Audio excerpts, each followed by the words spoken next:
Are you tired of people telling you you can't start seeds yet? Well, you're gonna like this video because I'm here to be an enabler.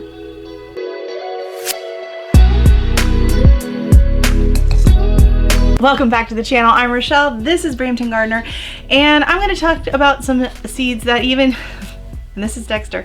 I'm here to talk about some seeds that anyone can start no matter which zone you're in, provided you have a few basics like maybe a grow light or a bright light, bright window.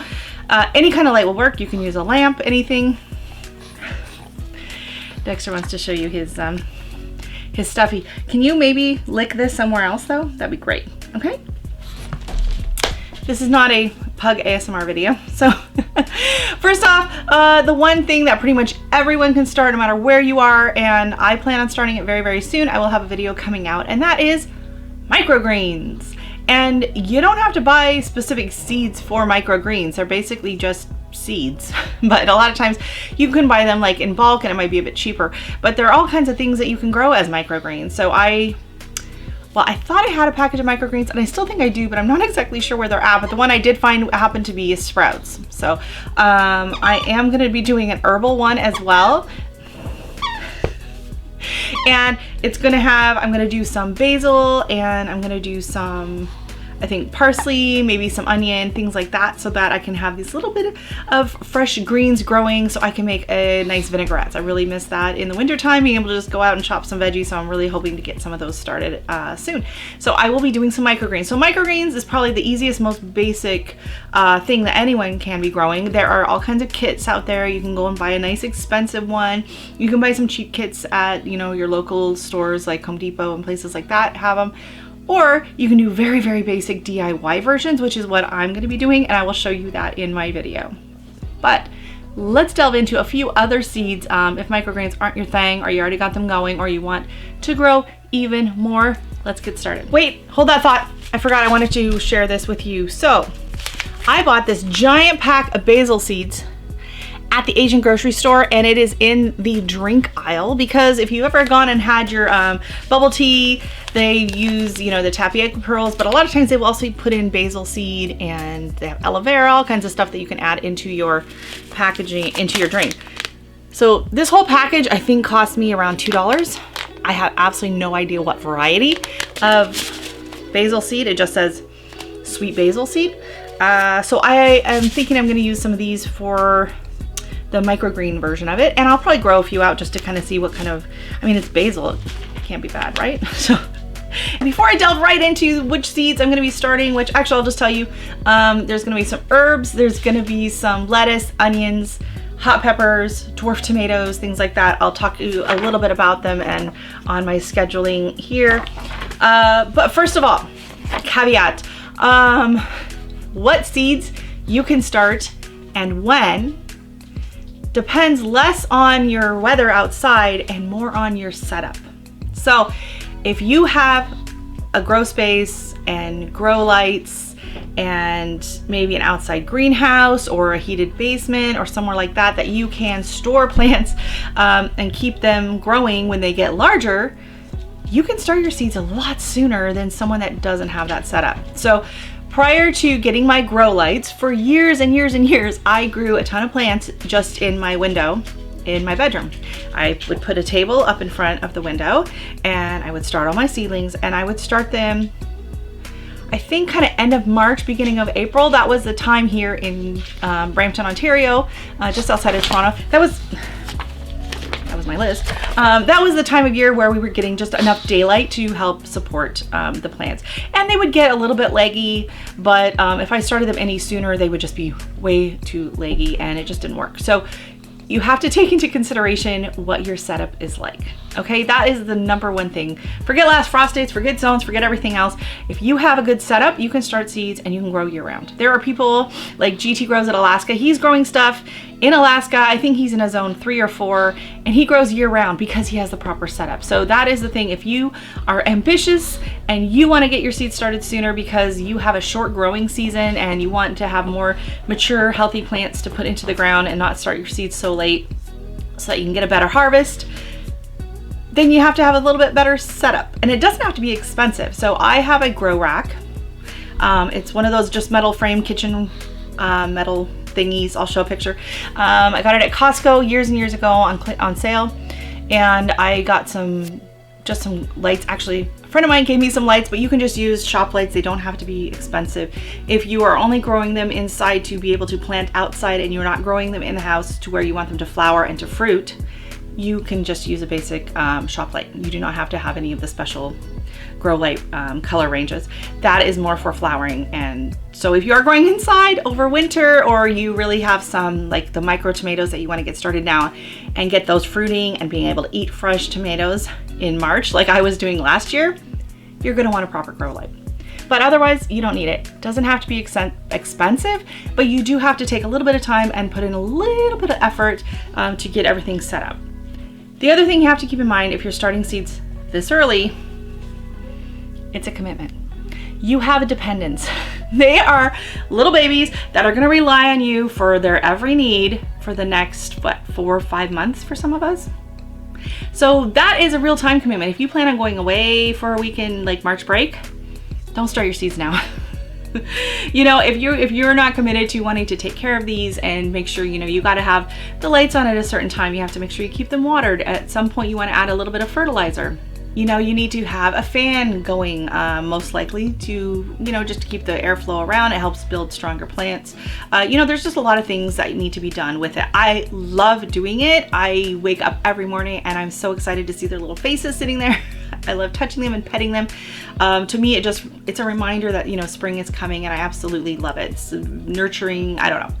I love it. I love having the seedlings going. But if you're busy and you're not into that, do not start your seeds very early because it's just a lot more work and headaches, and you might have a lot of really limp and dead, dying plants. You know, by the time you get to start out, you might be better off waiting until March or April for some of those plants. So just because there's a lot of crazy people like me out there that are starting plants in January in a northern climate, it doesn't mean you have to. It doesn't mean you have to start seeds. There's no shame in buying starts. There is no shame in waiting. There's no shame in not having a setup or a greenhouse. I can start seeds a lot earlier than I could before because I have more space. I used to just have a shelf. Now I have several shelves. Now I have grow lights. And then starting, is this gonna be my third or fourth season? I can't remember. We have a little DIY greenhouse that we set up out back. It's 6 by 6 and we start heating it. And now I can start my plants even sooner. So I don't have to just start my super hots. I can actually start my regular peppers now, because come April, when they're getting kind of big and outgrowing my shelves, I can go stick them out in the greenhouse. Okay. So that is why you should always take into consideration when you start your seeds. It's a very personal thing. You shouldn't be like, oh, someone in my same zone is starting seeds now. Okay. Don't get me started on zones. Zones are basically irrelevant to seed starting. Okay, zones are only based on the coldest date, especially US zones. US grow zones are based on the coldest average temperature you will get over winter.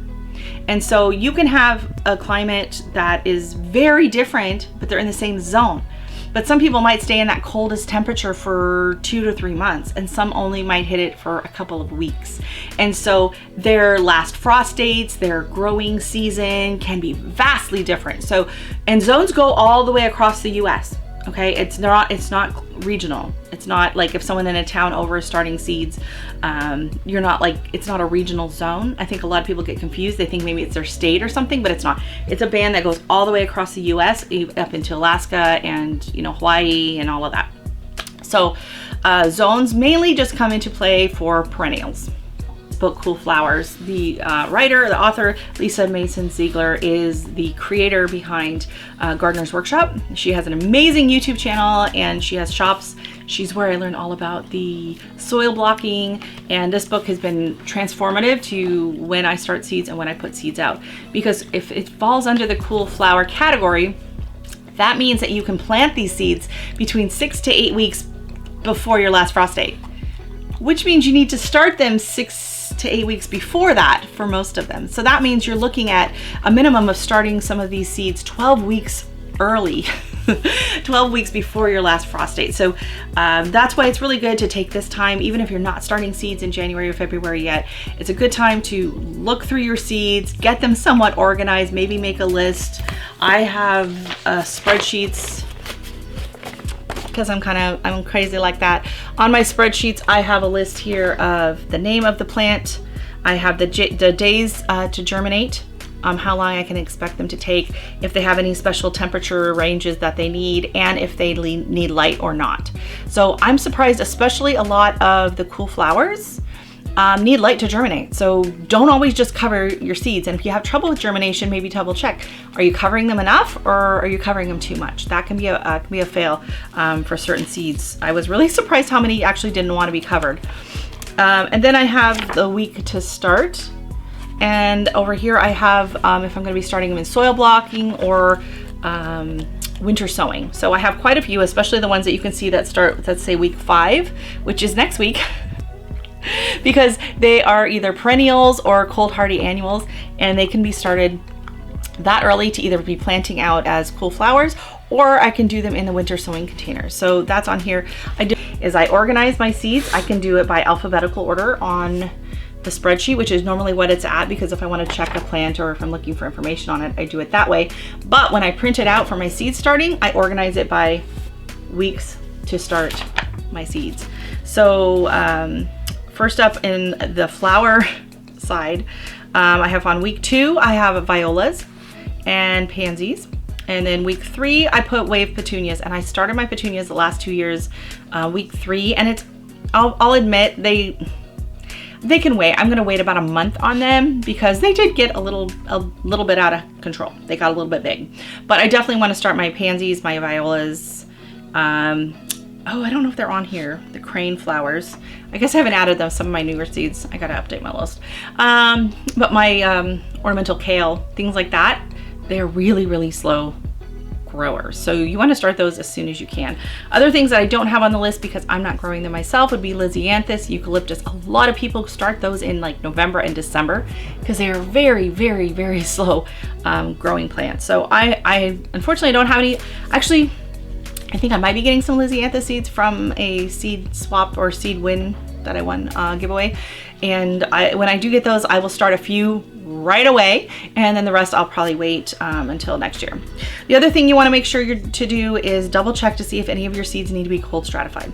So some seeds aren't going to germinate unless they've gone through a cold period. So what you're going to want to do is you want to make sure, go through your list, find anything that needs to be cold stratified, put them in a bag and stick them in the fridge. Make a note that you have done that, because last year I went to start a bunch of seeds and I couldn't find a few, and I thought I had lost my mind. I was going crazy. I couldn't find them. I didn't know what happened. I'm like, I've seen these. I had them in my hands not too long ago. And then I went to make lunch and I opened the drawer and lo and behold, there were my seeds. So make a mental note or make a note somewhere. By the way, these are in the fridge right now, so you don't go crazy like me. So yeah, there's just a handful starting into February. I mean, we're at the end of January, I realize that. But starting into February, I have, a lot of my cool flowers. I'm gonna be starting alyssum. I love my alyssum border, and it was great the first couple of years. Last 2 years, I'm gonna intentionally plant more alyssum for that. Bachelor's buttons, foxgloves, geraniums. Oh, geraniums are slow growers too, so get those started, and begonias. I don't know why they're not on my list. I grew them last year. I don't know what's going on with this list. But geraniums, begonias, things like that. Other things that I can either do as winter sowing, or I can do them inside for an early planting out. Hollyhocks, larkspur, lupins, a lot of like your perennials, echinacea, Shasta daisies, things like that. I'm also, it's week 6 I have on my list. I'm going to be starting my canna lilies. So I have a ton of canna lilies from bulbs that I dug up last year. I will, if you want to see that, I have a video. I can post it at the end of this one. But I dig them up and I save them every year. But I also start a lot from seed. I've done a few seed swaps with people, and I happen to, be out and about and see some really pretty canna lilies. And I forage, but I've asked permission. I've asked permission for the seeds that I have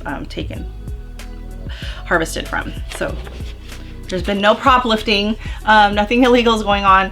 I saw a beautiful what was it? Zinnia. I saw an absolutely beautiful zinnia. It was on the front of a street display in front of some restaurants, and there were quite a few seed heads on it. And so I just went into the restaurant and I was like, hey, I was admiring your zinnias out front. Do you mind if I just pop up a couple of the dried seed heads? And they're like, sure, go ahead. So I was like, thank you. So I have done that, and I've done that with some canna lilies as well. And I have some friends that I've swapped it with as well. Bells of Ireland, calendula, clarkie. Now we're getting into the cool flowers. So those were more winter sowing. Winter sowing is going to happen here whenever it happens. A lot of people have already started. A lot of times I wait until I can get enough potting mix. I don't have any on hand right now.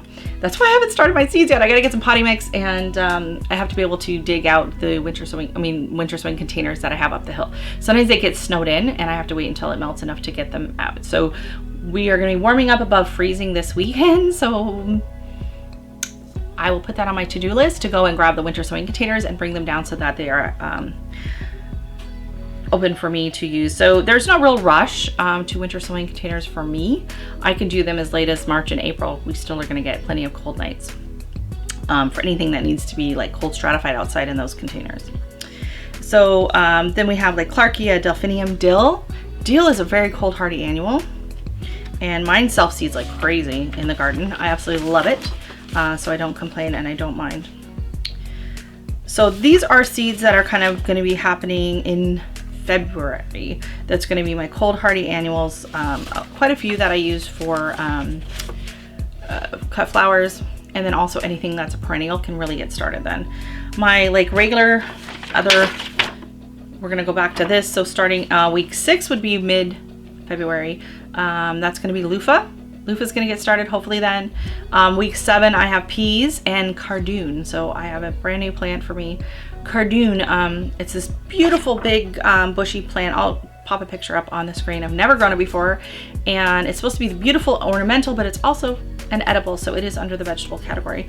So I have that, and then week 9 I can start my kohlrabi, mustard, kale. Week 10 I'm going into more brassicas, and week 12 I get to start my tomatoes. My regular indeterminate tomatoes will be started in week 12. So I don't have actual dwarf tomatoes on here. I have the micro dwarfs that I can start now, and I think I'm going to hold off. Regular dwarf tomatoes are probably going to go around maybe week 8 or 9 when I'm doing a bunch of the other seeds. Seems to be like a reasonable time to start those, because they grow a little bit slower than the tomatoes but faster than the micro tomatoes, right? I hope this is making sense to everybody. I know the whole seed starting thing can be very, very confusing. If you're not one of those, if you don't want to be doing charts and lists and stuff like this, you don't have to. Don't worry about it. Make it easy. Don't make it hard for yourself. For that, I'm going to suggest you go to Johnny's Seeds, and they have the most amazing seed starting calculator. So you go in there and all you do is you just type in your last frost date, and it will tell you when to start seeds, when you can plant them out. You know what? Let me show you. Let me show you how you do it. All right, so here we are on Johnny's Selected Seeds website. We're gonna go to the Growers Library, click on that. Down here on the left, you're gonna see Planting Tools and Calculators. Click on that. Then we're gonna scroll down here to the planting section. Here is the calculator that we want, but I will point out that they do have other ones for succession planting, target harvest date calculator, fall harvest planting, and overwintering. So those are more workbooks. You have to figure it out, but they are still very handy. But we're gonna click on this one here, and we're gonna come down and we're gonna enter our last frost date. Unfortunately, mine's all the way in May. And boom, do you see that? So that is pretty cool. Here, let me see if I can't get that even larger for you to see on here. Are you gonna lose the 2 over here? Here we go. So here we go. So they start off with your vegetables. What I love about this calculator is they tell me how many weeks I should start before my last frost date. So it's right here, so I can kind of compare that to my packages. They give me the date spread. If it says weeks 4 to 6, then it's going to be March 14th to March 28th for me. This is the best part, I think, for me, because you can figure this part out from the back of the seed packets. But this part here is very helpful. it tells you when it is a relative safe time to plant out based on your frost date. So your last frost date it varies, and certain plants are way more frost tender, and it's not like an exact date, right? It changes, you know, the weather is different every year. But this gives you a range and an idea of plants that are, you know, more tolerant to cold or less tolerant. So this one right here, you can see beets. I could plant that out 2 weeks before my last frost date. So I can start them March 14th, and I can plant them out probably April 25th. Now, if the ground is frozen outside and I can't, you know, even start, of course not. But if I keep an eye on the 2-week forecast and kind of the trend that it's going, beets, all these brassicas down here, they can all take a frost and some snow, no problem. So even like look at the collards, I can start them 4 to 6 weeks before my last frost date. I can plant them out 4 weeks before. Okay, but then things down here like cucumber and eggplant. I mean, look at this eggplant. I started 8 to 10 weeks before the last frost date, but I really should wait 2 to 3 weeks after. So I'm not looking at planting out, you know, cucumbers, eggplants, things like that are very sensitive to the cold until well beyond my last frost date, and I'm looking at the very end of May. So scrolling down now, the next set is they have flowers, and they don't have every flower on here, but they do have a very large variety. I'm not going to go through each and every one of them, but you can see here how there are some like calendula. This one says on frost-free date. Calendula, though, according to the book Cool Flowers, you can actually plant that out 6 weeks before the last frost date. So they're being a little generous here on the time. Same with like the bachelor's buttons and all of these other things. But coleus, look at this, coleus 1 week after datura. It's a very, very tropical plant. It wants you to wait 2 to 3 weeks after. So that is what I love about this chart, is it doesn't just tell you when to start it. It kind of gives you an idea of, you know, how much you're gonna have to baby this, and take into account that, you know, it might go a little bit past when you thought or when you think you need to do it. So what we're going to do now is I'm going to shrink it back down so I can actually see the whole screen at once. And I'm going to just come up here to the top, and I'm going to highlight the entire chart like this. I'm going to hit Control C to copy it. Then I'm going to go over and open a Google Sheet. And I'm going to come right here, and I'm going to hit copy paste, Control V, and boom, here it is. Now if you want to spread out, kind of reformat this, you can pull it out. Some of these other flowers are a little long.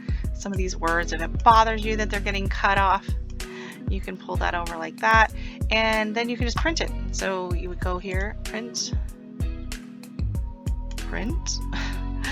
It puts it here. Now see if these titles here bother you, then you can go back and change that. If not, then you're like, okay, this looks good, we're going to print that, and then it's going to take you to the screen here, and you can print out your chart. And this is really handy just to kind of keep, I like to keep this chart in with my seeds so that every time I go through I can just kind of double check things.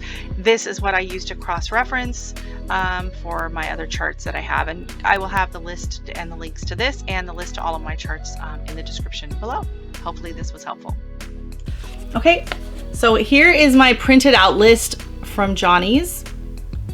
There. And now I'm rambling because I'm super excited to be able to start talking about seeds again. It has been way too long, and I'm really excited to get started. And I don't know, really, I have no idea what I'm growing this year. I've bought a handful of new seeds, and I'm doing some seed swaps, and there's going to be just a lot of new varieties out there, and I'm just really, really excited to get them started and to see them growing, because nothing makes me happier than waking up in the morning and looking over and seeing all these little tiny seedlings, and I love petting them, and especially when you get into the herbs, oh my god, the smell, it's wonderful. And it is really, really the tonic that I think we all need at this time of year when it is cold and I'm looking out at the snow and you feel like, you know, sometimes spring's never going to come.